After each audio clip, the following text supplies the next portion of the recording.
Nossa conversa de hoje, né? A gente vai... Excelente domingo a todos.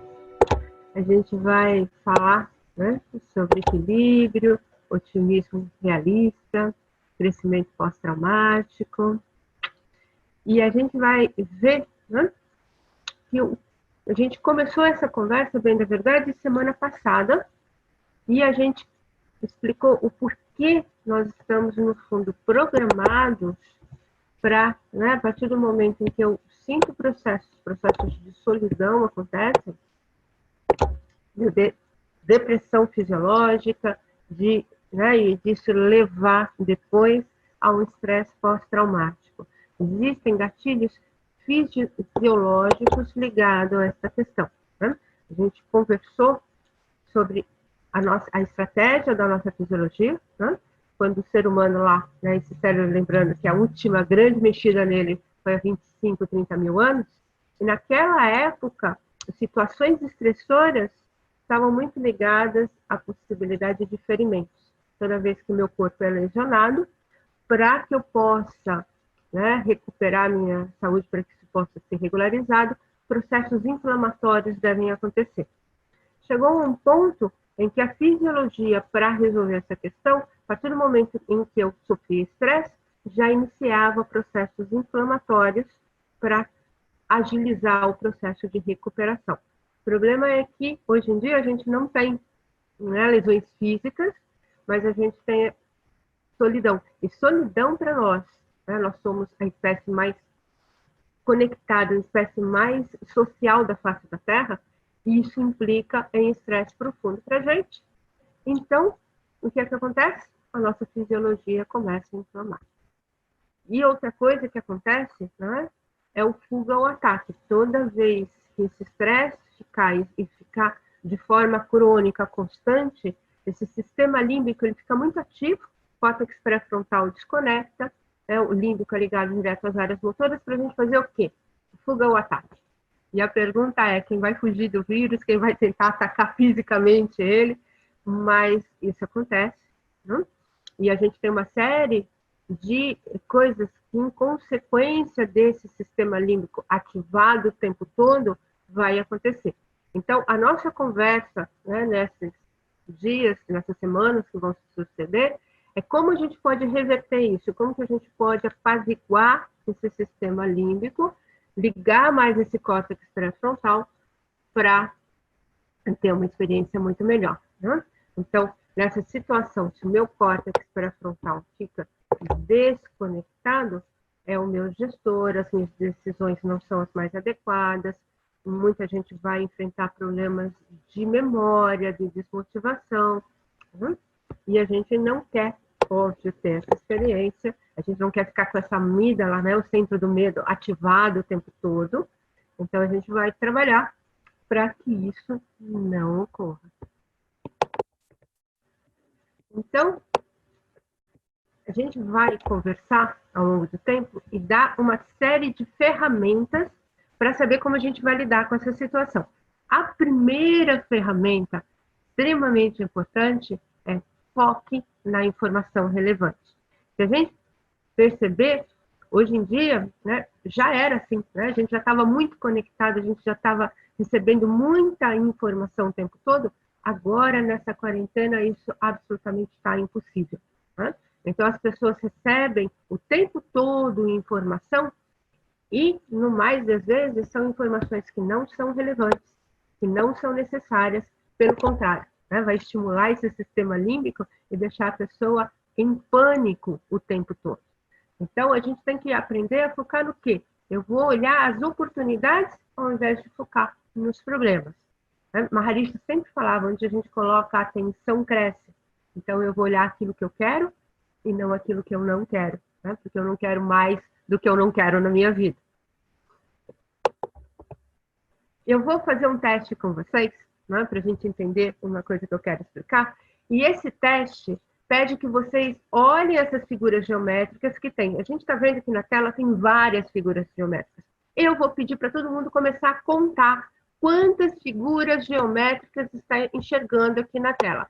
E vou pedir também, a partir do momento que as pessoas têm a quantidade dessas figuras, colocar aqui no chat para mim, para ver quantas figuras geométricas vocês conseguem perceber.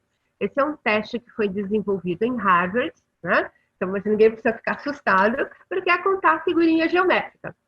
Então, vocês vão perceber que existem várias figuras, umas às vezes sobrepostas às outras, e vão contando, e quem já tiver algum número pode colocar aqui no chat para mim, dar uma olhadinha no que vocês estão achando, combinado? Então, eu vou deixar mais um pouquinho na tela. Aham, tem gente que já está colocando. Excelente. Então, só mais um pouquinho. E vamos ver quantas figuras, quem mais, né? Ah, já tem mais figuras, ótimo. Muito bem, excelente, vocês são ótimos mesmo. Aham, ótimo. Cada figurinha é uma figurinha. Opa, 48, 37, excelente. Ótimo. Muito bem. Vocês foram ótimos. Agora eu vou pedir para vocês me responderem duas questões muito fáceis. Quantas crianças estavam lá no ônibus e que horas o relógio estava marcando?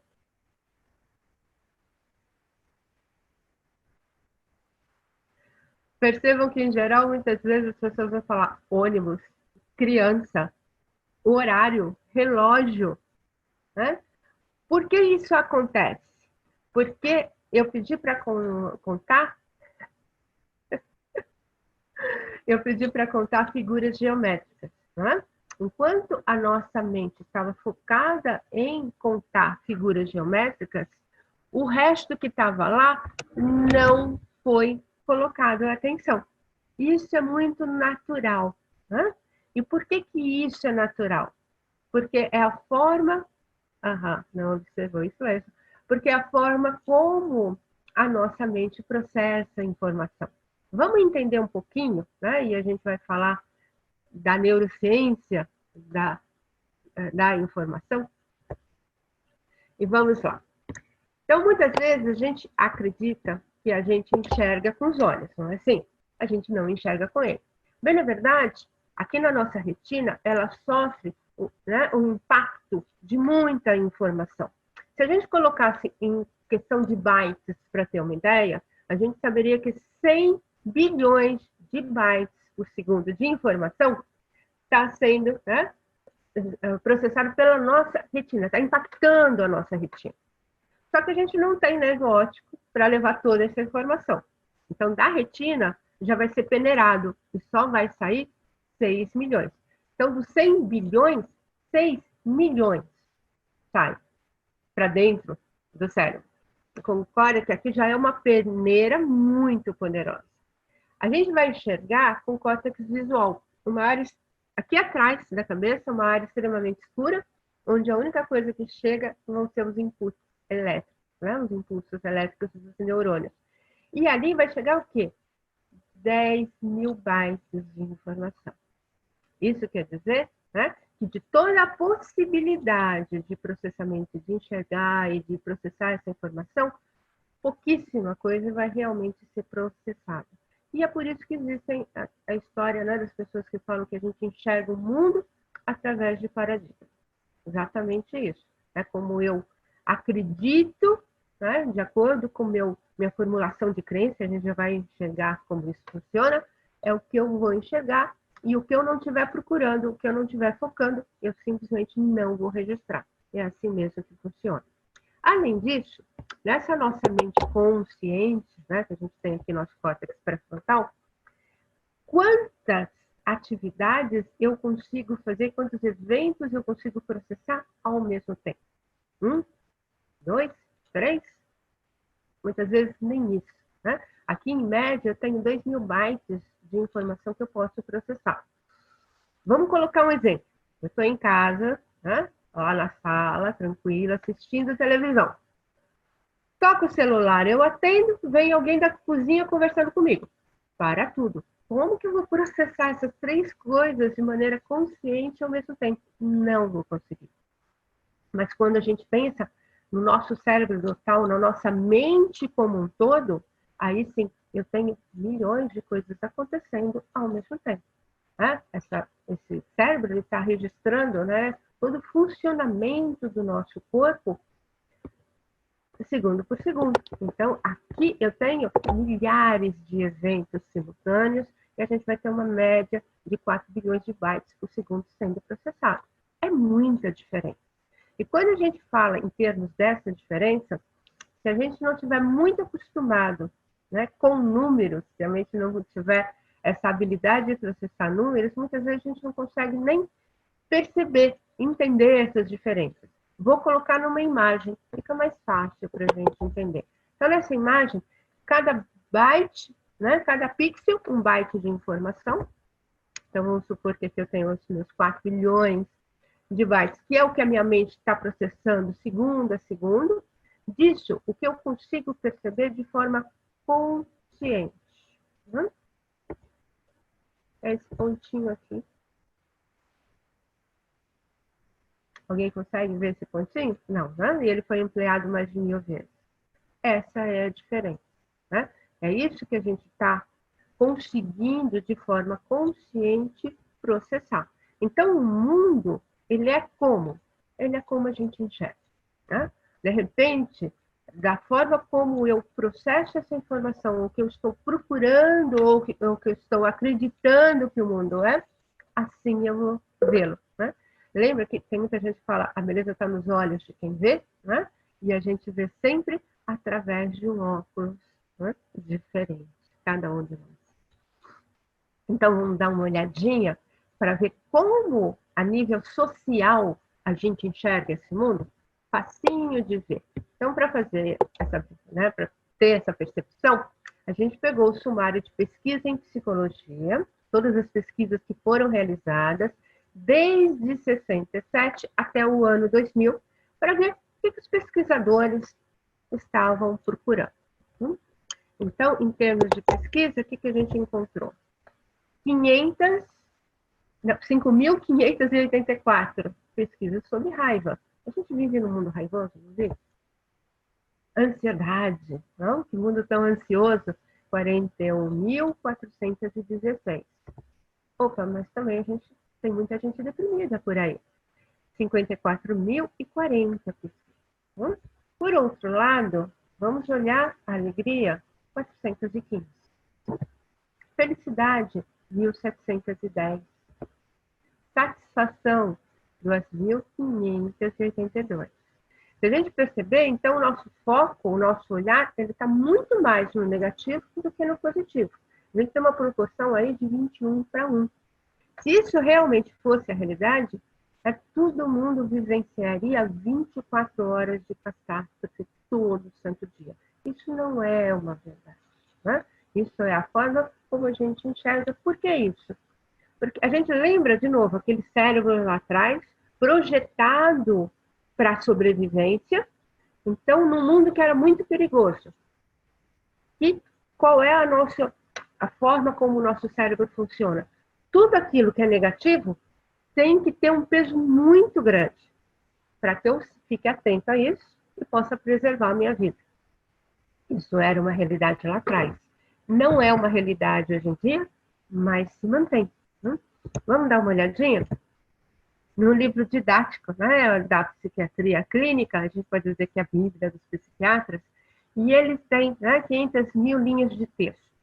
Milhares de linhas sobre ansiedade e depressão, centenas sobre terror, vergonha, culpa, medo, raiva.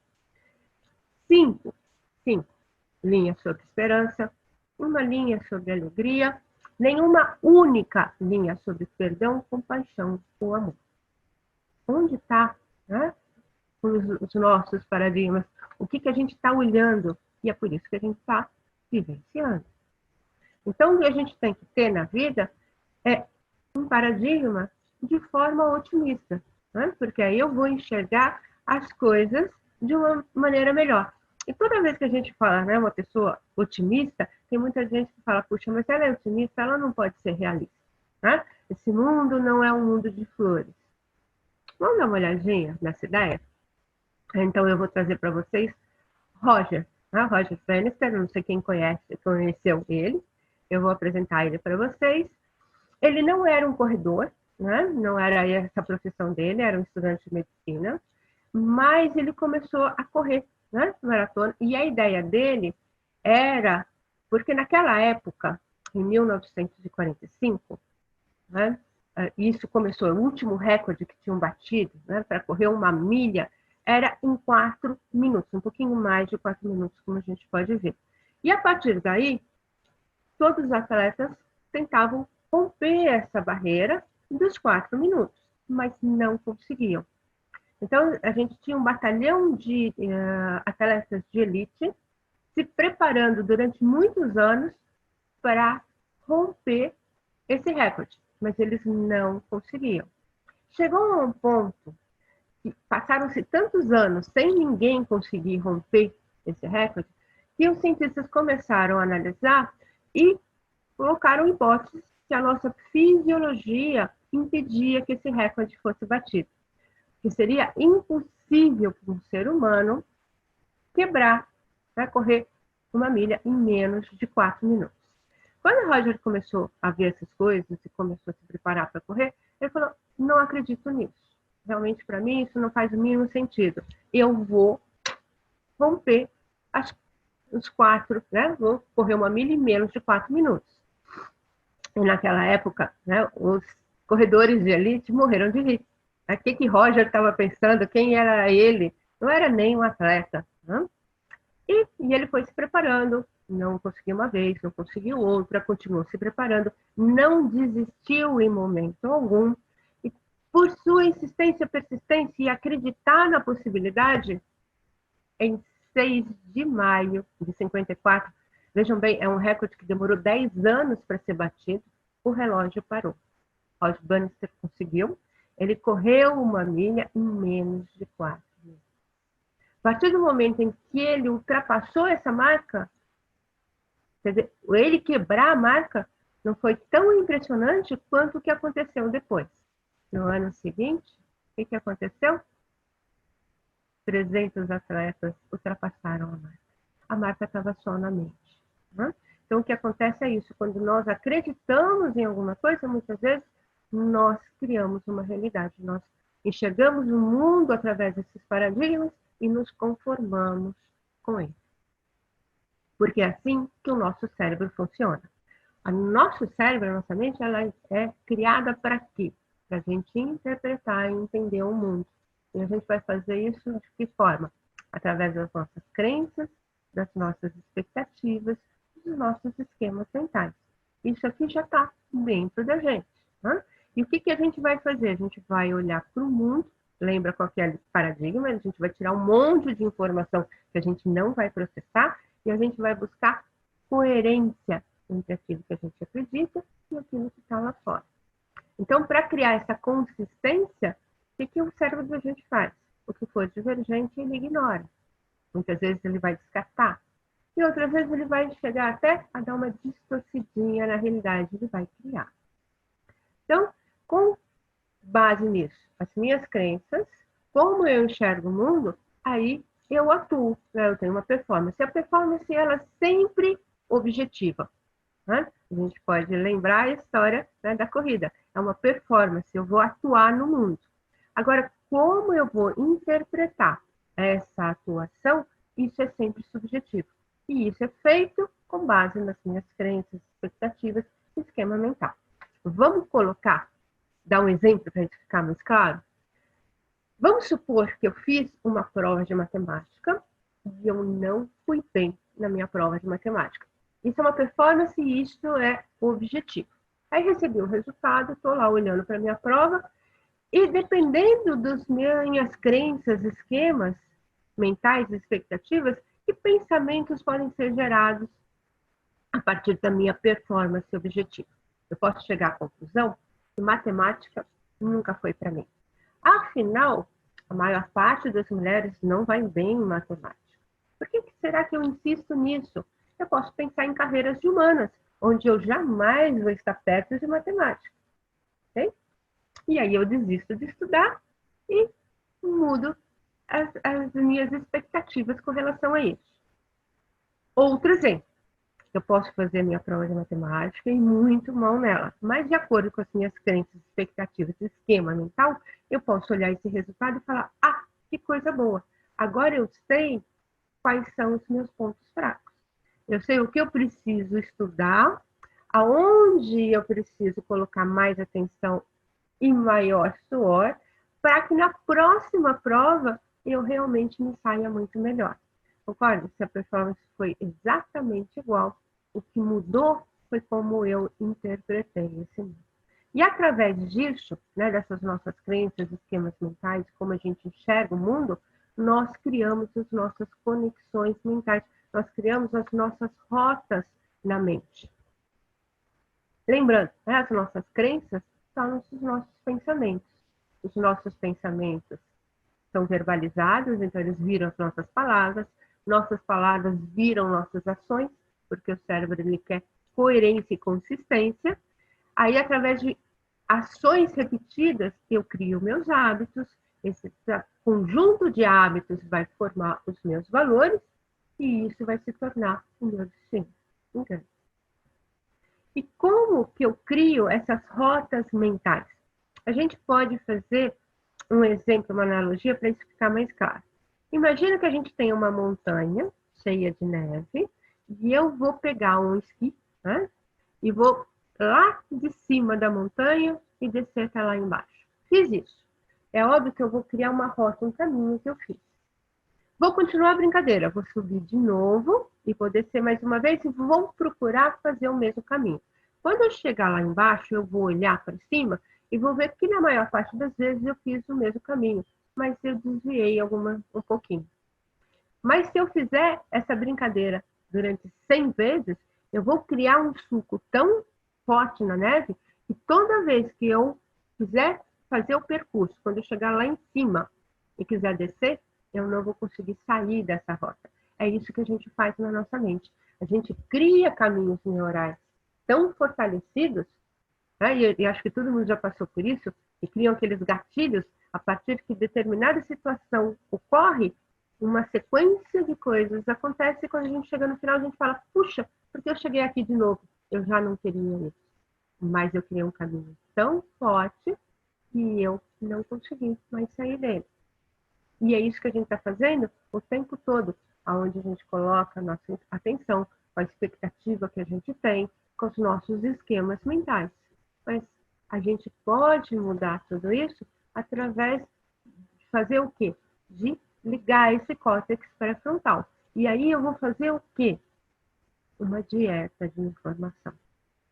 Todo mundo tem essa, né? A quantidade de informação que a gente está recebendo o tempo todo, e a gente tem que se questionar para que essa informação está servindo, o que eu vou fazer com ela, se ela é relevante para mim, senão eu não vou me intoxicar de informação. É o que está acontecendo, as pessoas estão completamente intoxicadas pela quantidade de informações. Né? Então, eu vou escolher qual é a fonte de que eu vou receber essa informação, qual o momento do dia em que eu vou receber essa informação e a quantidade de informação que eu vou me permitir. O resto do tempo, eu vou ficar focada em coisas que efetivamente vão trazer coisas relevantes da minha vida. A gente lembrar sempre isso, e é uma coisa que o Maharishi sempre falou, aonde eu coloco minha atenção vai crescer. O que eu quero experimentar, né? O que eu quero experienciar na minha vida. Isso é uma escolha pessoal. Então, eu vou ter uma dieta informativa e eu vou perceber aquilo que efetivamente é importante. Lembrando em dieta informativa, né? É a informação que eu recebo e a informação também que eu compartilho com as outras pessoas. Acho que uma coisa que todo mundo tem que ter em mente de uma forma muito clara, e hoje em dia a gente vive no mundo, né, de fake news, é que a pessoa que cria uma informação falsa e a pessoa que repassa essa informação que recebeu é tão responsável quanto aquela que criou. Né? Então, todo mundo tem, a gente tem o que se diz, né, aquele gut feeling, aquela sensação que quando você pega uma informação, você fica meio na dúvida. Ficou na dúvida? Não repassa. É tua obrigação de checar e ver se aquela informação é verdadeira. Outra, uma vez que eu descobri que ela é verdadeira, ela é relevante? Ela vai ajudar alguém em alguma coisa ou vai ser mais do mesmo para todo mundo se manter completamente intoxicado de informação? Então, a gente começar a ter isso, né? A gente tem esse córtex pré-frontal, é para usar ele. Lembrando que a gente faz isso, a gente acabou de fazer. A gente faz isso 2 vezes por dia. É toda vez que eu mergulho dentro de mim mesmo, eu também estou fazendo o quê? Quando a gente medita, pratica meditação transcendental, é 4 estados de consciência. Né? Máximo relaxamento fisiológico igual ao maior de sono, sonho, com alerta mental, com avivamento mental. E cria o quê? Uma coerência. Meu cérebro, ele fica avivado. Quando ele está avivado, o que vai acontecer? Eu não gosto realmente de fazer essa analogia, né, de comparar nossa mente com um computador. Mas a gente poderia fazer um exemplo assim. Quando a gente está trabalhando com o computador e a gente vai trabalhando durante muito tempo com ele, em algum momento vão surgindo alguns erros de processamento, algumas sujeirinhas, e o que a gente faz? A gente dá um reboot, né? A gente volta, né? Então, a gente dá um boot e volta o sistema àquele padrão original dele. Quando a gente medita, a gente está fazendo a mesma coisa com o nosso cérebro. A gente está tornando esse órgão que já é tão plástico muito mais plástico. Então, o meditante, desde que ele queira e tenha essa vontade, ele tem uma capacidade muito maior de tirar caminhos neurais que não interessam, de reforçar caminhos que efetivamente a gente quer. Nesse momento, mais do que nunca, né? Isso já era uma coisa antes da gente estar nessa situação, agora, então, é fundamental eu realmente pegar, né, nessa minha mente consciente, quando eu estou desperto, e ver o que eu quero processar, o que eu quero ter de informação. E 2 vezes por dia, eu mergulho e retorno à fonte. Né? E aí eu volto para esse nível de que permeia todas as coisas, um nível que é só consciência. E aí a gente vai falar de atividade física. Né? Então, lembrar que essa nossa fisiologia, ela foi feita para se mexer. Né? Nós não fomos feitos para não atividade. Mas se a gente perceber, o ser humano, o tempo todo hoje em dia, ele está se colocando dessa forma. Né? A nossa redução da atividade física é muito grande. Lembrando que há um tempo atrás, pelo menos, né, se eu estava lá na frente da televisão, eu tinha que mudar canal. Hoje em dia eu tenho um controle remoto. Saía de casa, abria e fechava a garagem. Hoje em dia aperta um botão. No carro, abria e fechava pelo menos a janela. Hoje em dia aperta outro botão. A gente foi tirando toda a nossa atividade e a gente tem uma correlação muito grande a essa falta de atividade aos níveis de depressão que foram aumentando, né, em toda a nossa população. Então, o nosso corpo ele tem necessidade de exercício físico. Se a gente perceber, e eu trago aqui, né, esse animal, ele é parte animal, parte planta, porque dependendo do momento da vida dele, ele está de alguma forma, né?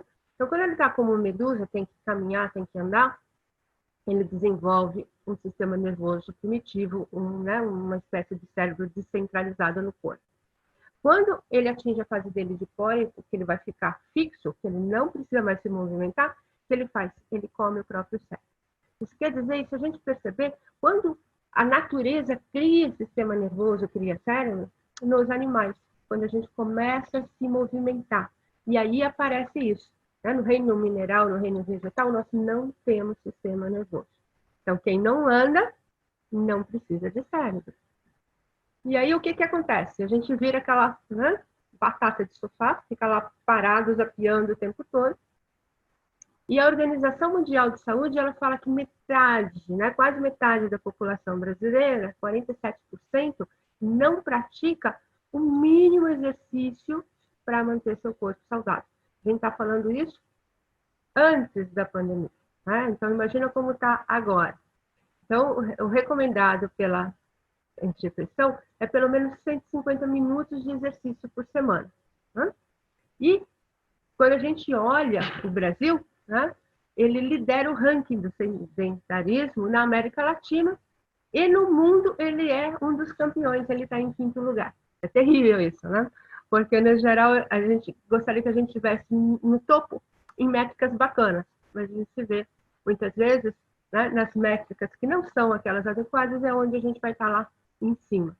E o que acontece? Quando eu paro de me movimentar, é óbvio que eu vou ter uma degeneração cognitiva. Eu não sei se vocês já perceberam, muitas vezes as pessoas fazem uma correlação, né, da perda cognitiva com o avançar dos anos. Aquela pessoa ela vai envelhecendo e ela vai, né, o cérebro dela vai degenerando. A gente tem muito estudo mostrando que, no fundo, isso está muito ligado à inatividade física. Porque pensa bem, aquela pessoa se aposenta, né, ela para de ter as atividades, ela passa muito tempo lá estacionada na frente de uma TV, e o nosso cérebro, a estrutura dele, né, as partes mecânicas, as partes motoras, elas dão sustentação à parte cognitiva. Então, se eu paro minha atividade física, minha parte cognitiva já não tem mais suporte. Então, muitas vezes, não é a idade, é o quanto inativo eu estou. Né? Então, quando a gente olha exercício físico, a gente vê que ele faz uma série de coisas essenciais na nossa fisiologia. Né? Vai controlar o nosso peso corporal, melhora a nossa mobilidade articular, né? Aquelas pessoas que começam a sentir dores para todo lado, melhora o perfil líptico, né? Resistência física aumenta, aumenta a densidade óssea. Também outra coisa muito comum, o pessoal fala assim, a partir de uma certa idade a gente vai perdendo osso. Claro, porque a gente está muito inativo, né? Reforça a musculatura, diminui resistência à insulina e diminui e adequa a nossa pressão arterial.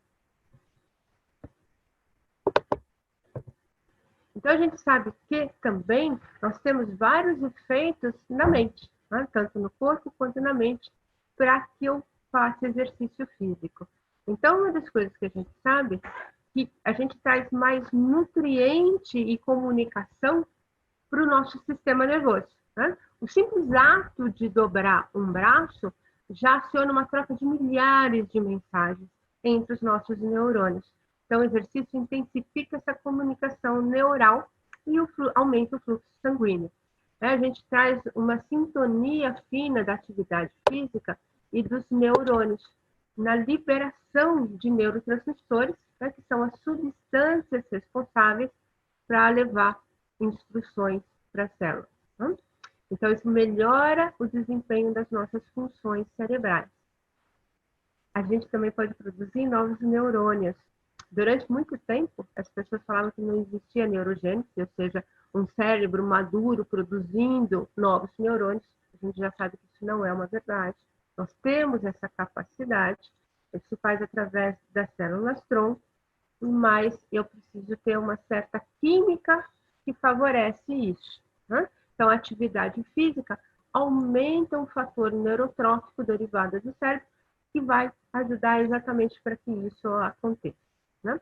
Melhora a nossa memória, né? Então essa contração muscular faz também que o cérebro libere um fator de crescimento vascular, né?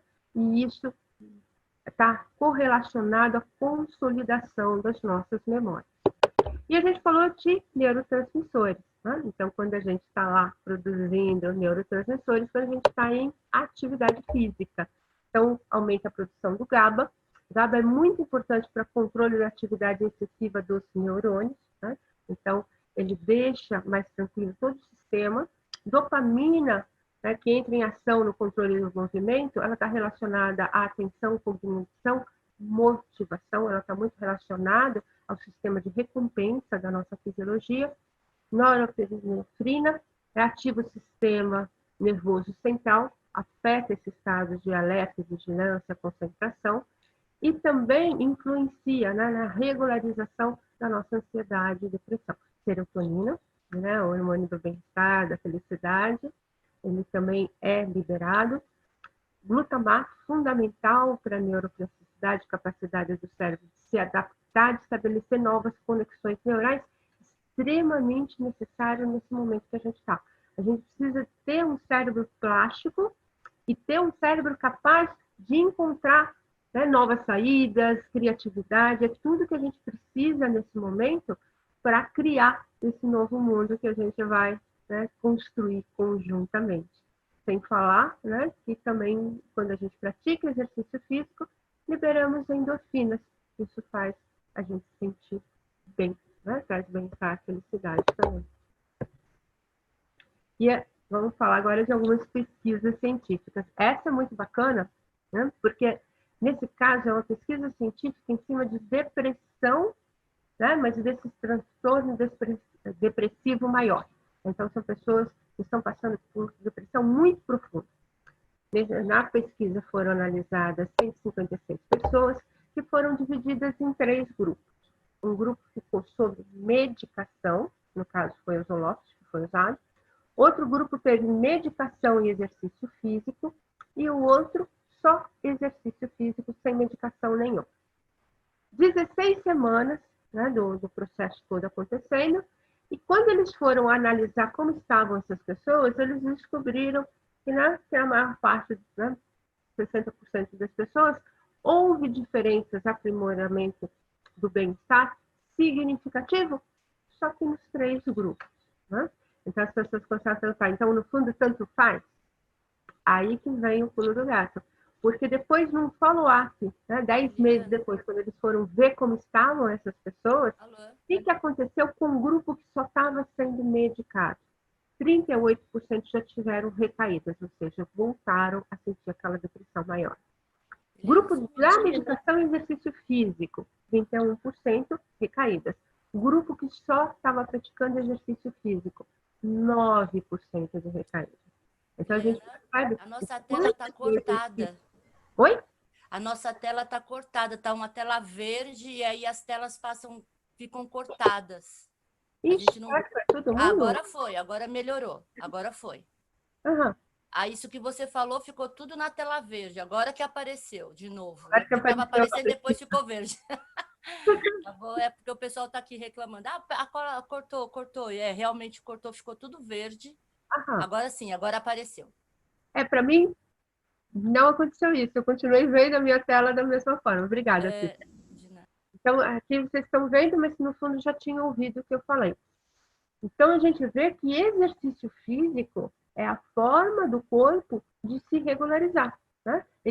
Porque toda vez que a gente pensar num medicamento, o que acontece? Se eu sintetizo uma droga aqui fora, tomo, meu corpo reconhece, é porque ele tem receptor. Ué, por que ele tinha receptor? Porque eu posso produzir. Só que quando eu produzo no local exato, no momento correto, na quantidade adequada. Então, a gente sempre deve procurar uma maneira de homeostase do próprio corpo fazer o que ele tem que fazer. Né? Então, vamos continuar. E aí, me avisem se isso acontecer de novo. Né? Essa outra pesquisa que eu trouxe, eu acho ela super interessante, porque ela vem de encontro ao mito que a gente tem. Né? Então, eu estou muito estressada, estou muito pilhada, e o que as pessoas falam? Aí eu vou lá para a academia, vou fazer um monte de exercício físico para queimar todo esse estresse. Será que isso é uma verdade? Então, nos Estados Unidos, eles pegaram atletas de primeira linha, nesse caso são ciclistas e remadores da parte olímpica do país. Então, eles pegaram e dividiram os atletas em 2 grupos, de acordo com, no fundo, o que estava acontecendo na vida deles. Tinha alguns que estavam num momento muito tranquilos, bem de vida, e outros que estavam passando por processos muito desafiadores e estavam muito estressados. Então, eles mediram o nível do cortisol, né, um dos hormônios relacionados às situações estressoras, muito relacionado ao fuga e ataque, que a gente viu lá atrás. Mensuraram antes das pessoas fazerem exercício físico, então viram o padrão que estava, fizeram exercício físico e depois mensuraram de novo. Qual foi a surpresa deles? Aqueles que estavam muito estressados já tinham um nível mais alto de cortisol. Após o exercício físico, o cortisol estava mais alto ainda. Isso quer dizer que se eu estou passando por uma situação muito estressora e eu estressar demais a minha fisiologia com exercícios muito pesados, eu não estou favorecendo, eu não estou eliminando o estresse de forma alguma. Eu acredito que todo esse engano que a gente tem venha no fundo que quando a gente faz atividade física, a gente usa, né, a adrenalina. A adrenalina também é um dos hormônios ligados às situações estressoras. Mas, no fundo, o mais perigoso mesmo, de forma crônica, é cortisol. Então, se eu for fazer um exercício mais forte, eu tomar cuidado para saber que minha quantidade de estresse está em nível controlado. Senão, eu vou me abster de fazer. E há evidências, né, quanto o exercício é benéfico. Então, ele reduz a ansiedade, depressão, reduz mau humor, né, melhora a autoestima, o funcionamento cognitivo, né, o cérebro, o nosso pensar, ele trabalha melhor, a gente já viu, porque a parte motora está dando lá sustentabilidade para a nossa parte cognitiva. E as pessoas, né, que o exercício, raramente ele é reconhecido como uma intervenção de saúde, né? E deveria ser pensado nisso. Então, quando o médico faz anamnese e vê o que o paciente está sentindo, se ele estiver experimentando isso, uma das maiores, né, pesquisas que deve ser feita é como está a atividade física, porque muitas vezes se regula tudo isso só com prescrição de atividade física.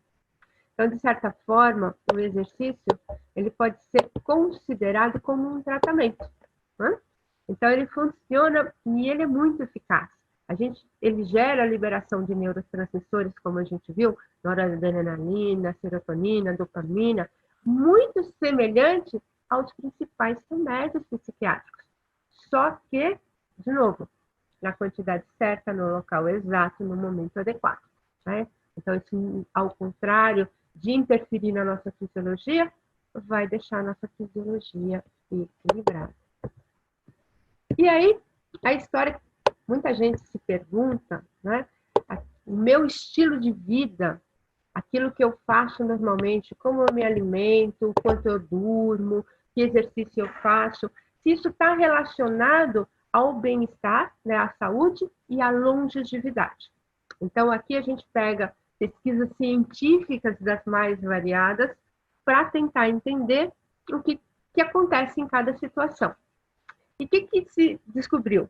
Que para 5% das pessoas, né, isso daqui é uma curva de sino, né, que eles encontraram, independe. A pessoa ela pode ter um estilo de vida muito saudável, e mesmo assim ela adoecer e morrer mais cedo do que seria a expectativa de vida para ela. Hoje a gente tem os outros 5% lá da ponta, outros desvio padrão.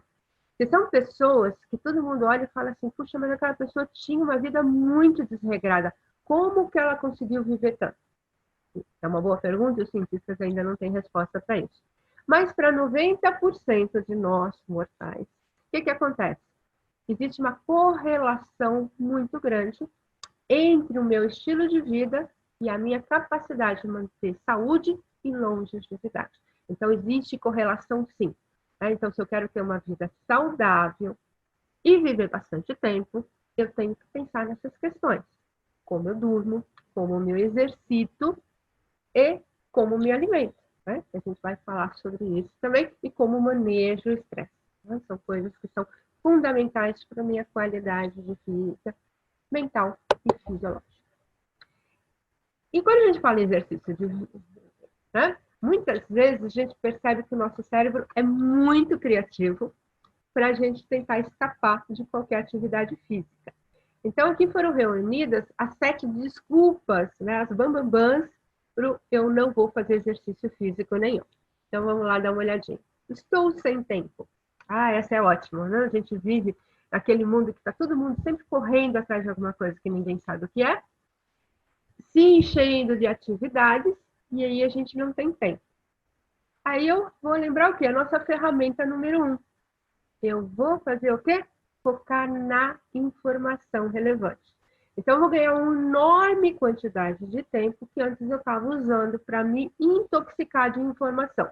Agora eu pego esse tempo e vou cuidar de mim mesmo, né? Então, eu vou dedicar. A gente sabe, meia hora, 3 vezes por semana, né, de um exercício moderado, já é o suficiente. Então, é facinho da gente achar isso. Ah, eu não tenho dinheiro, né? Ir para uma academia, gastar muita coisa. A gente hoje em dia nem pode, né? Tá todo mundo não fica em casa. Então, o que a gente faz? A gente faz exercício em casa. Então, essa desculpa foi embora. Ah, estou muito velho, né? Deixa isso para o pessoal mais novo, cheio de músculo. É óbvio que cada um tem a sua faixa etária, está na sua fase, tem uma fisiologia própria, mas existem atividades físicas para todo mundo, né? Então, não precisa, é claro, pensar em atividades extremamente rigorosas, pelo contrário, né? Porque isso pode trazer, se eu não estou acostumado, fizer, eu posso me lesionar. Outra, não quero malhar sozinho, eu não consigo, eu fico, né? Eu preciso do social. Ok, a gente não pode de novo ir para academia, a gente pode criar um grupo no WhatsApp, no Zoom, colocar, se conectar e todo mundo incentivar uns aos outros e a gente fazer atividade junto, né? Então, é aquela história, as pessoas precisam entender que o isolamento, ele é físico, né? Mas o contato está super liberado, é o que a gente está fazendo agora, né? Então, usar esses recursos que a gente tem. Sopro de alguma doença. É claro, né? Cada um sabe o que tem na sua fisiologia, qual restrição tem e aquilo que é liberado. Ah, odeio exercício, tenho preguiça. Lembrar da endorfina, né? O corpo produz hormônios de prazer, de bem-estar.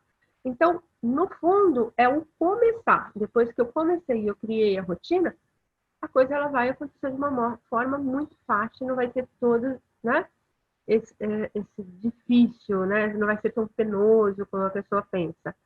Morro de medo de lesões, é claro, né? Tem muita gente por aí pegando aquelas aulas, né, de power não sei o quê, de atividade, e tenta fazer, e está fazendo sozinho, pode se machucar. O bom e velho bom senso, né? Eu vou começar devagar, eu vou começar com uma atividade, e lembrar sempre que o melhor de tudo é autorreferência. A minha fisiologia vai me dizer até onde eu posso ir, até onde eu não posso ir, e eu vou usar esse conhecimento. Ok. Né? Então, vamos dar uma olhadinha nas coisas que nos favorecem essa atividade física. Né? Então, vamos superar as barreiras. Dor e desconforto. Óbvio, se eu não faço atividade física nenhuma, depois que eu ouvi o nosso bate-papo sobre todos os benefícios, vou sair fazendo um monte de coisa, que vai acontecer que minha fisiologia não está preparada, eu vou produzir muito ácido lático, eu vou sentir um desconforto, uma dor muito grande, no dia seguinte eu não vou nem querer me mexer, né? Então, eu dividi para conquistar. Eu começo aos poucos, eu começo me preparando, né? Distratores, eu posso colocar uma música para ouvir, eu posso ouvir uma aula enquanto eu estou fazendo atividade física. Aliás, se eu fizer uma atividade física, motora, mecânica, e for estudar ou ouvir alguma coisa, um audiobook, alguma coisa assim, eu estou aumentando a minha capacidade de retenção de memória. Né? Então, compromisso de tempo, colocar lá a minha agenda, né? Olhar e planejar nesse dia, nesses horários é que eu vou fazer minha atividade. Então, eu agendo com antecedência e cumpro minha agenda. E é, de novo, a energia de ativação. Toda vez que eu preciso começar alguma coisa, eu tenho uma energia inicial, que é a energia de ativação. A energia de manutenção ela é menor. Então, saber disso, eu crio já estratégias. Né? Eu deixo as coisas mais prontas, eu afasto de mim coisas que vão fazer com que eu procrastine e não faça o exercício naquele momento.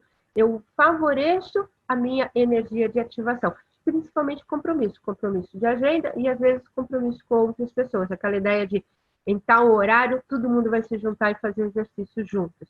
Então, essa é uma estratégia excelente, né? Hoje em dia também muita gente em casa com a criançada põe todo mundo para se movimentar. E óbvio que eu tenho várias formas, né? Cada um sabe aquilo que se adequa. Tem gente que gosta de yoga, tem gente que gosta de pilates, balé, luta. Eu vou ver como eu me sinto no exercício. Tem que realmente ser algo gostoso e prazeroso. Óbvio que sempre com moderação e respeitando os meus limites fisiológicos. Né? A Organização Mundial de Saúde, ela fez um manual para a gente de treinamentos que podem ser realizados nesse momento. Então, é uma dica para as pessoas irem lá e olhar. E o bacana dele é que no último exercício que ele vai colocar, ele vai recomendar o quê? Meditação. É claro, a meditação é sempre a base de tudo. É o que a gente faz 2 vezes por dia, todos os dias. E a gente ainda tem uma coisa a mais, né? Porque a gente tem um programa também de exercício físico no nosso conhecimento. Então, a gente pode fazer a Surya, pode fazer asana, pranayama e meditação, e a gente tem um programa completo para ajudar a nossa fisiologia nesse momento. E a gente vai agora para a nossa ferramenta número 3 e a gente vai falar de nutrição. Bem, na verdade, essa conversa, né, ela é uma conversa bem extensa, então ela vai ser dividida em 2 encontros. Nesse primeiro, eu gosto sempre de lembrar que quando uma pessoa, né, ela cuida do seu corpo de uma forma muito boa, ela faz exercício físico, ela dorme bem, ela se nutre bem, os anos vão passando e ela vai ter aí, né? Vocês já viram esses donos de Fusquinha 66 que cuida bonitinho, ele fica douradinho, ele fica perfeito, ele fica todo inteiro. Um belo dia, essa pessoa, o que ela faz? Ela aprende meditação transcendental. Vai chegar um momento que ela não tem mais um Fusquinha na mão dela. Ela ganha uma Ferrari. Ótimo. E aí, você acabou de ganhar a sua Ferrari, ela é linda, ela é vermelha, ela está perfeita. O que você vai fazer? Você vai no posto de gasolina e encher o tanque? Óbvio que não, né? Porque tudo que a gente consome é o que o corpo da gente vai usar, no fundo, para nos constituir, né? Nós estamos nos mudando e nos alterando o tempo todo, nós estamos nos refazendo o tempo todo. E a gente tem que lembrar que o nosso cérebro, né, ele, em termos corporais, não é muita coisa, né? Ele vai representar 2% de massa corpórea, mas ele vai precisar de 20% a 30% de tudo que a gente consome para se alimentar. Ele é um órgão que exige muita energia, né? E lembrar que aquilo que compõe fisicamente o nosso cérebro também vai estar relacionada à nossa capacidade de pensar, né? Como que a gente vai pensar, e a gente vai falar sobre isso hoje, né?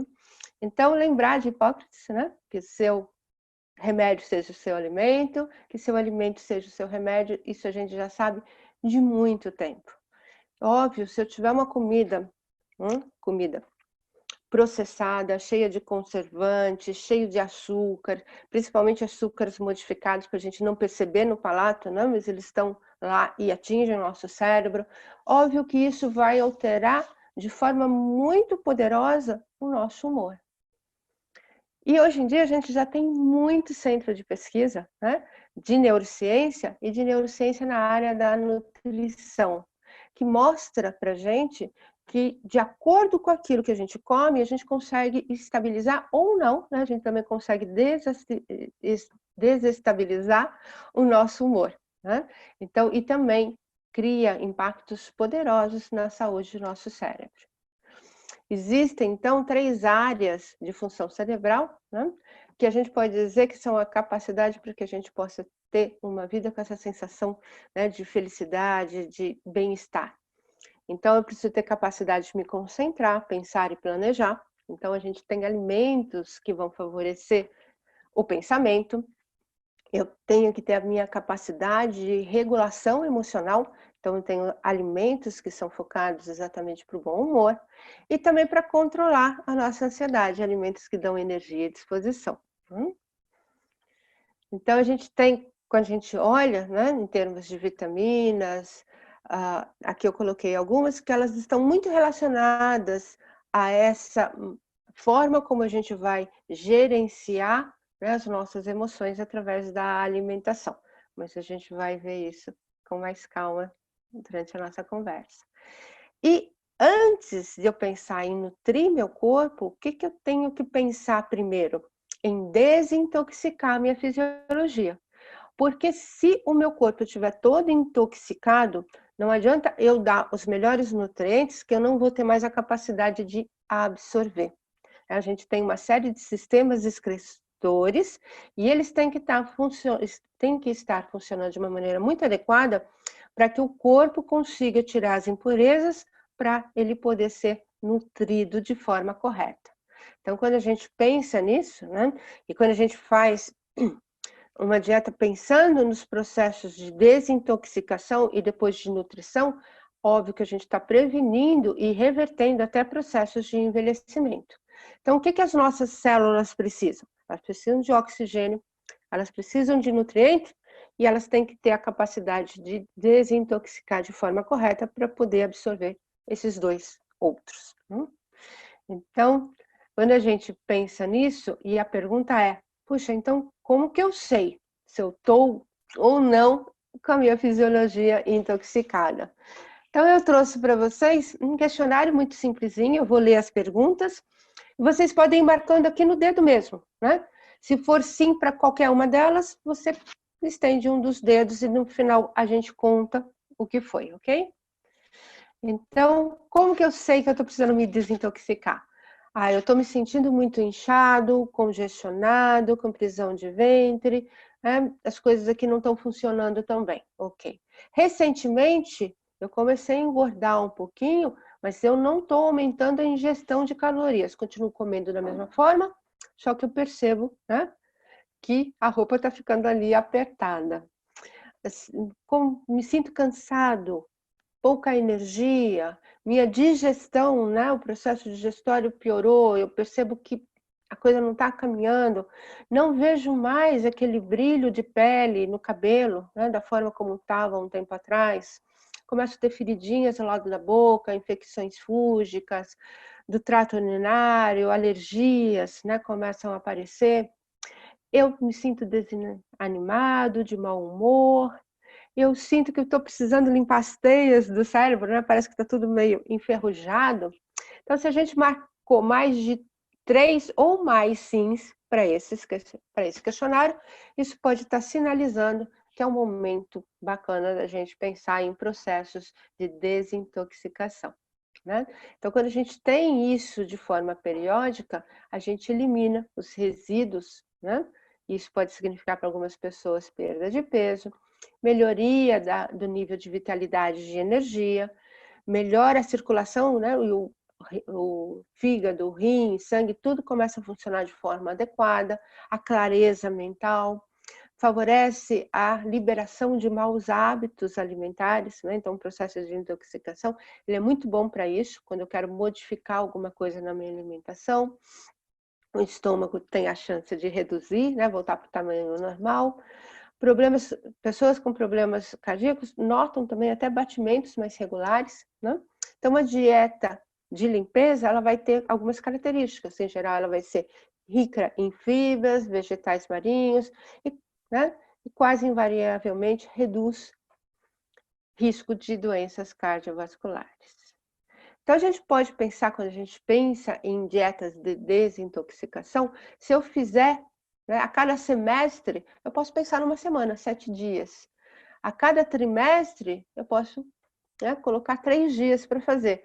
E a cada semana, um dia da semana eu escolho que vai ser aquele dia em que eu vou deixar o meu organismo fazer esse processo de forma mais pesada, fazer um faxinão mesmo de desintoxicação. Então, se ela é uma dieta de 7 dias, aí eu guardo, né, 5 para dieta sólida e 2 para dieta líquida. Se ela é de 3 dias, 2 de sólido e 1 de líquida. Se ela é um diazinho só, eu posso fazer um dia de dieta líquida.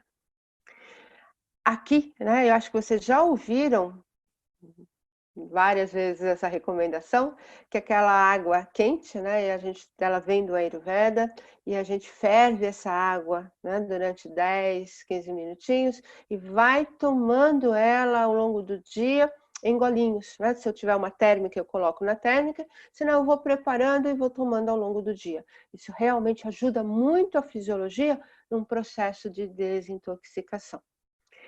E quando a gente fala em desintoxicação, a gente tem que lembrar que ela é interna, mas ela é externa também. Então, quando eu estou no meu dia a dia, eu vou dar uma olhada naqueles produtos de higiene pessoal. Ou seja, leia o rótulo. Quando a gente lê o rótulo, a gente vai verificar, né, as tantão de coisas que as pessoas colocam lá e lembrar que a pele da gente absorve, né? É o maior órgão do sistema do nosso corpo, que é a pele, e ele vai absorver. Então, ter esse olhar, ter esse cuidado com aquilo que eu uso, porque os produtos podem estar também me intoxicando.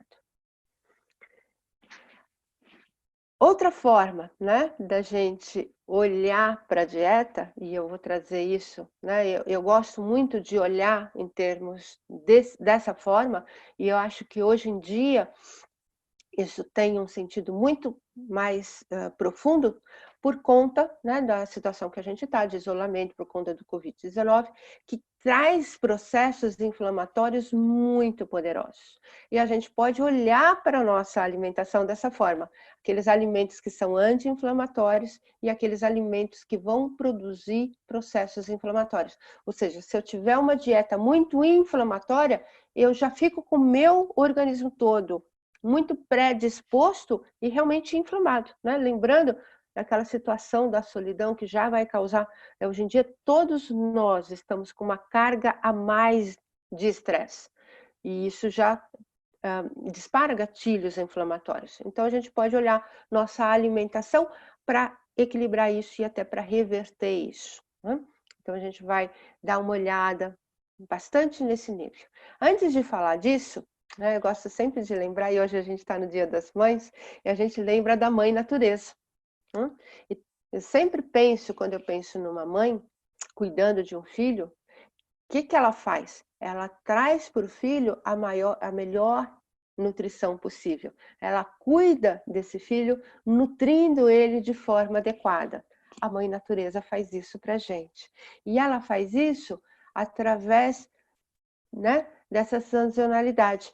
Cada época do ano, ela disponibiliza um alimento diferente.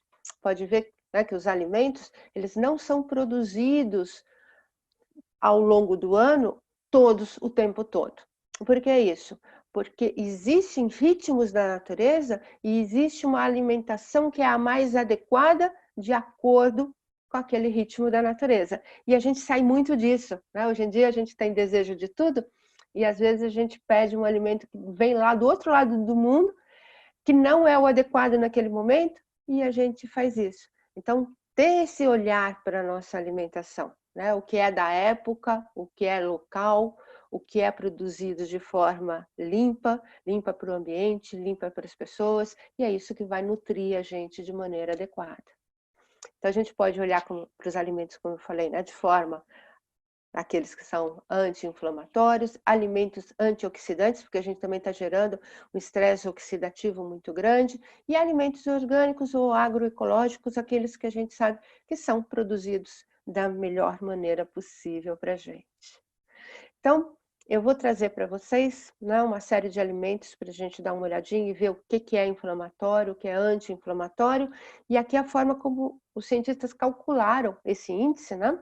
Que é um F aqui, quando ele for positivo, o alimento ele é anti-inflamatório, quanto mais positivo, mais anti-inflamatório, e quando ele tiver um sinalzinho de negativo, é que ele é inflamatório e também ele vai de pouco inflamatório a muito inflamatório, e a gente vai ver. Então a gente está vendo, para a gente ter uma ideia, né? De médio é de 1 a 100, alto 101 a 500, muito anti-inflamatório, 500 para cima, e o inflamatório da mesma maneira. Então vamos dar uma olhadinha neles. Então a gente tem massa, pão e cereais. Então lembrar que a ideia dessa tabela, e quando apresento alimentos anti-inflamatórios e inflamatórios, não é riscar da lista e falar assim, ah, puxa, agora esse cara é inflamatório, eu não vou comer nada dele. Óbvio que não. Mas é para a gente começar a ter esse olhar e poder equilibrar a nossa dieta. Então eu pego um alimento que é um pouquinho inflamatório junto com um que não é e eu vou combinando eles a ponto de, no final, eu ter uma dieta mais anti-inflamatória do que inflamatória, né? Então a gente vê batata doce, ela é bacana, né? Ela é anti-inflamatória, os cereais matutinos também. A gente vê que o espaguete integral vai ser um pouquinho inflamatório, mas a gente pode combinar ele com algum produto que seja anti, e aí fica bacana, né? A gente tem batata, a gente tem pão integral, a gente tem toda essa parte para a gente dar uma olhadinha. Né? Para aqueles que utilizam carnes, aves e peixes, também foram colocados aqui no score para as pessoas verem e poder, né, saber. A gente pode ver, né, que os que vêm do mar, eles têm essa característica, né, bem anti-inflamatória. Para a gente dar uma olhadinha em leites derivados, né, a gente vê também uma tendência mais inflamatória. E lembrar, é óbvio, eu não falo jamais, nenhum alimento é vilão, mas a gente precisa ter um olhar cuidadoso. E nessa época, a hora que começa a esfriar mais o tempo, né, que as pessoas ficam com uma tendência maior a pegarem resfriar essas coisas, a gente sabe que os alimentos derivados de leite, né, eles vão aumentar a CAFA e que de certa forma vai, né, favorecer isso. Então, não é não consuma, consuma com cuidado, né? A gente tem o ovo também, né, para a gente ver a melhor forma de como fazer.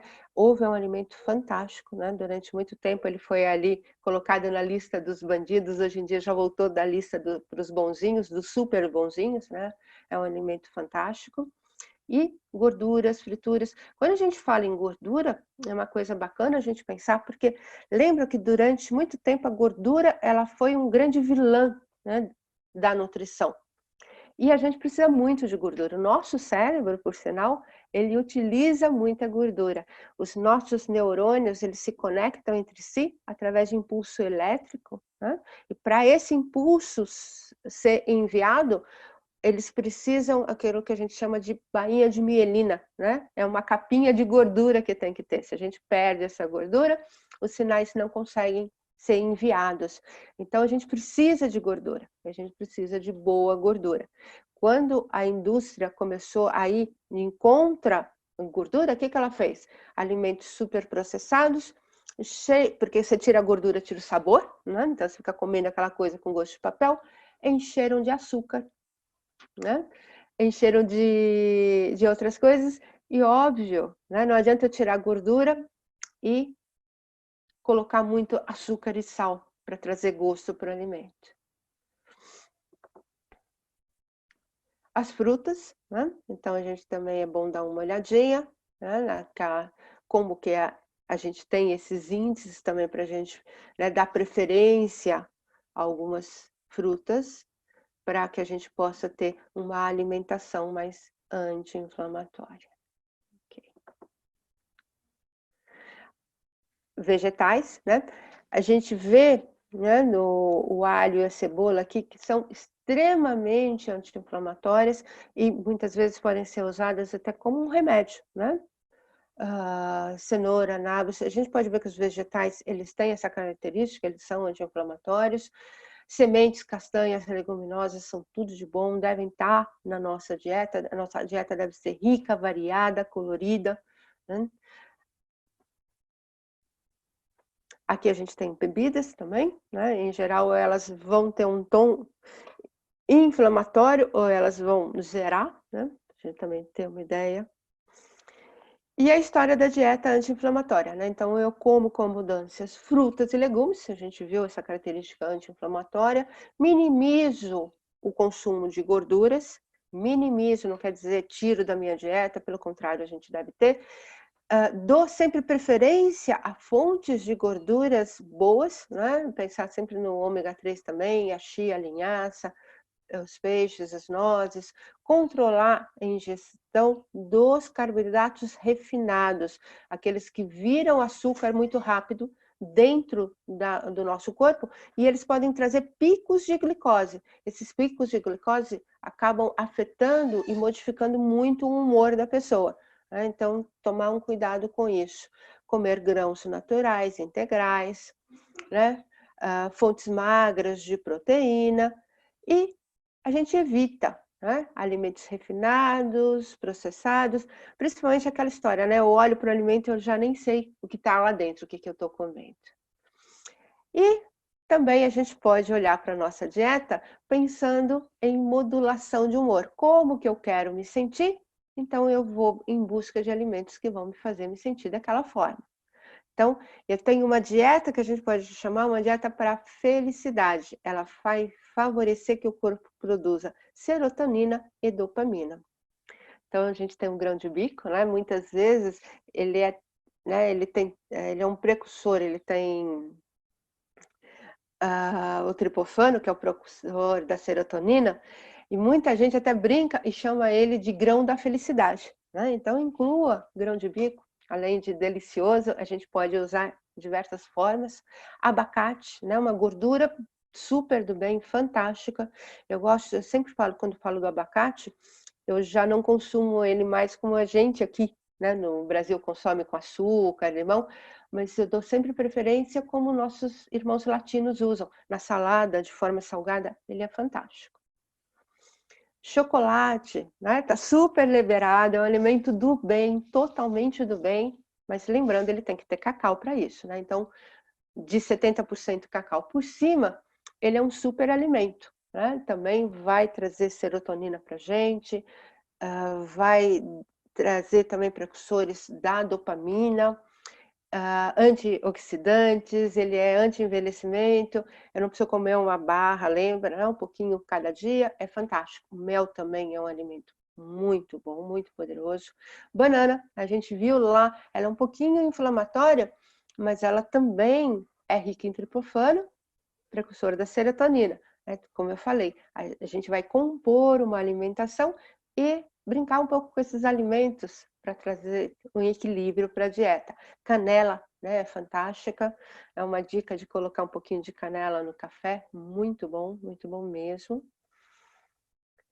Nozes, né? Então, lembrar das leguminosas, tanto gordura boa, né, como as vitaminas que elas vão trazer.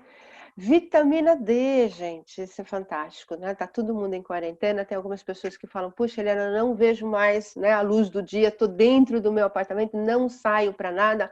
Ótimo, não saia para nada, não tenho uma varandinha, não tenho nada, tenho uma janela na minha casa. Procura o momento em que eu tenho sol batendo nela, estica o bração lá, né? Põe o braço para tomar sol, porque a gente precisa de 10 minutos de sol todos os dias no nosso corpo, não importa a área da pele que absorva, para que a gente produza a vitamina D. Isso é essencial, muito cuidado com a falta da vitamina D, que realmente desestabiliza muito o organismo e desestabiliza completamente o emocional da pessoa. Arroz integral, repolho e couve, frutas, né? Então a gente tem todos esses alimentos em que a gente pode consumir pensando em uma dieta que vai me deixar com um humor melhor, né? Uma dieta que vai propiciar a sensação de alegria, de felicidade. Eu posso comer também para ter mais energia. Aí eu estou me sentindo um pouco caído, né? Essa história toda também, de novo, da gente estar nessa situação, isso pode acontecer, muita gente pode estar sentindo isso, então eu vou favorecer a alimentação. Tofu é fantástico, né? Lembrar que ele é uma fonte fantástica de magnésio, né? Isso é muito importante para o nosso corpo. Cereais integrais, beterraba também lá tem, né, lotadinha ali de magnésio, que é muito importante para a regulação do metabolismo cerebral, né? E também metabolização dos aminoácidos que a gente precisa no nosso corpo. Verduras verdes escuras, tudo de bom. Açaí, né? Todo mundo sabe, né, que come um potinho de açaí, lá vem toda aquela energia, né? E realmente ele traz isso. E a gente pode pensar numa dieta para favorecer o nosso cérebro, né? Castanha do Pará, né, selênio, 2 por dia já é o suficiente. Chia, linhaça, né, para o ômega 3, quem consumir alimentos de origem animal, né, vejam que atum, salmão e sardinha também é uma excelente fonte. O ovo, colina, né, precursor da acetilcolina, tudo de bom. Super liberado, sementes de girassol, gergelim, semente de abóbora, a própria abóbora, né? São alimentos muito bons para que a gente possa consumir nesse momento e tá dando esse cuidado para o nosso cérebro, né? Algas marinhas, elas são fantásticas, né? O iodo, durante muito tempo, também foi um grande vilão, e muita gente teve sérios problemas de tireoide porque o iodo foi, né, tirado completamente da alimentação. Ele é necessário, ele é importante, a gente precisa ter sempre o equilíbrio. Chá verde também, né, ele é muito poderoso na parte de antioxidante do corpo, então fantástico o consumo dele. E uma dieta para afastar a irritabilidade, né? A gente está todo mundo ali pertinho, muito perto, muito no fundo, né, com índices de estresse maior, e as relações elas podem ficar um pouquinho mais complicantes, a gente pode se sentir um pouquinho mais irritado e aí a coisa complica, né? Então eu pensar nos derivados de leite, né, iogurte também é muito bom, cálcio é muito bom para isso, então as verduras verdes escuras também vão trazer isso para a gente. Lembrar, né, de alimentos que contenham cálcio. Germe de trigo também é fantástico. Alface, gente, alface, ela tem a lactoticina, que é muito boa como calmante, né? Então, uma saladinha de alface na janta é fantástico, é um bom indutor até do sono. E quanto à nutrição, né, a gente lembrar, dizer não mesmo a dietas restritivas. Nossa conversa que vem eu vou abordar esse aspecto, eu vou explicar o porquê isso, né, libera gatilhos do nosso cérebro de preservação da espécie, então a gente não deve fazer isso. Aquela história de eu comer comida de verdade. Muita gente pergunta, Helena, o que é a comida de verdade? É aquela que eu olho para ela e consigo identificar o que eu estou comendo. É quando ela está ultraprocessada, refinada, da coisa que a gente olha e não tem a mínima ideia do que está lá dentro. Então, eu quero comer essas coisas, usa a regra do 80-20. Pelo menos 80% de tudo que eu como é realmente comida de verdade. E 20%, né, eu posso brincar, comer uma coisa ou outra. Porque lembrar aquela história, se eu entrar numa dieta em que eu falar, né, esses alimentos são vilões, eu não vou comer de jeito nenhum, mas eu gosto e sinto desejo, o que vai acontecer? Eu vou conseguir me controlar durante um tempo e depois eu vou entrar em processos de compulsão, eu vou comer muito mais porque eu tentei controlar, né? Então, usar isso, né? Eu como um pouquinho, mas não preciso ter minha dieta toda pautada nisso. Cozinha, né? Então, muita gente, por conta da quarentena, está adquirindo esse hábito, né, de cozinhar em casa. Isso é tudo de bom, porque aí eu vejo o alimento, né, eu penso no cardápio, eu penso nos temperos, eu penso nas coisas, e quando a gente cozinha, depois a gente tem um prazer muito maior de comer, né, de nos nutrir com aquele alimento.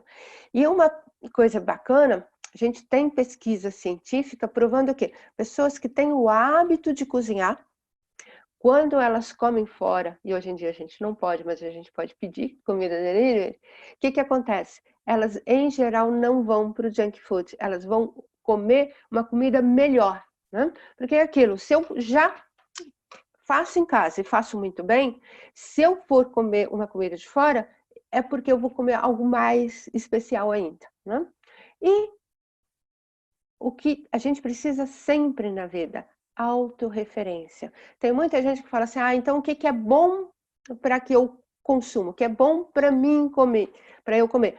O que é bom para comer? Aquilo que faz bem para minha fisiologia, né? Cada um tem uma fisiologia única, ninguém é igual o outro, e nós fomos então criados para a autorreferência. E como eu adquiro a autorreferência? A gente sabe, né? A gente fecha os olhos 2 vezes por dia e a gente faz esse mergulho. A gente sai dessa mente consciente bem pequenininha, limitada, e mergulha lá para aqueles níveis mais profundos, alcançando a fonte dos pensamentos, a consciência pura. Quanto mais eu fizer isso, mais yoga eu estou fazendo união mente e corpo, e o meu corpo vai poder dizer exatamente tudo que faz bem para mim, tudo que não faz bem para mim. Eu fortaleço o córtex pré-frontal e faço as melhores escolhas. Lembrando que esse nosso processo, ele nos deixa experimentar 4º estado de consciência. Então, primeiro, sono. segundo, o sonho, terceiro, vigília, como eu espero que todo mundo esteja agora. Quando eu entro no quarto estado, eu estou exatamente assim, eu estou com uma fisiologia em descanso igual ao maior de sono-sonho, estou com alerta mental igual ao maior de vigília, como a gente está agora. A gente está nos dois extremos ao mesmo tempo. Fazendo isso, inteligência da natureza, ela é desperta, né? No mesmo nível que eu não preciso pensar para o meu coração bater, não preciso pensar para o meu intestino absorver toda a minha alimentação, não preciso pensar para o meu pulmão respirar. Essa inteligência da natureza, ela sabe o que ela tem que fazer para criar homeostase, equilíbrio dinâmico, levando sempre a gente à saúde e ao bem-estar. Outra coisa que é fantástica é esse desenho, né? Eu fortaleço o córtex pré-frontal e deixo o sistema límbico lá descansando. Nesse momento, é esse desenho do cérebro que a gente tem que ter. E tudo que está acontecendo está exatamente levando o nosso cérebro para o outro lado, né? Esse córtex pré-frontal desconectar, o sistema límbico ficar muito ativo. E a gente pode reverter isso. Lembra, o nosso cérebro é muito plástico, existe neuroplasticidade. O que isso quer dizer? Que toda experiência que nós fazemos altera o nosso cérebro. Quando eu falo altera, altera fisicamente. Os nossos neurônios se conectam e reconectam o tempo todo. E quando eu 2 vezes por dia trago esse padrão, quando eu vou para a atividade, o cérebro começa a manter esse padrão também. E é o que a gente precisa. Precisa sempre, nesse momento, com toda a certeza do mundo. Então, transcender o pensamento infinitamente mais poderoso, mais valioso que o pensar.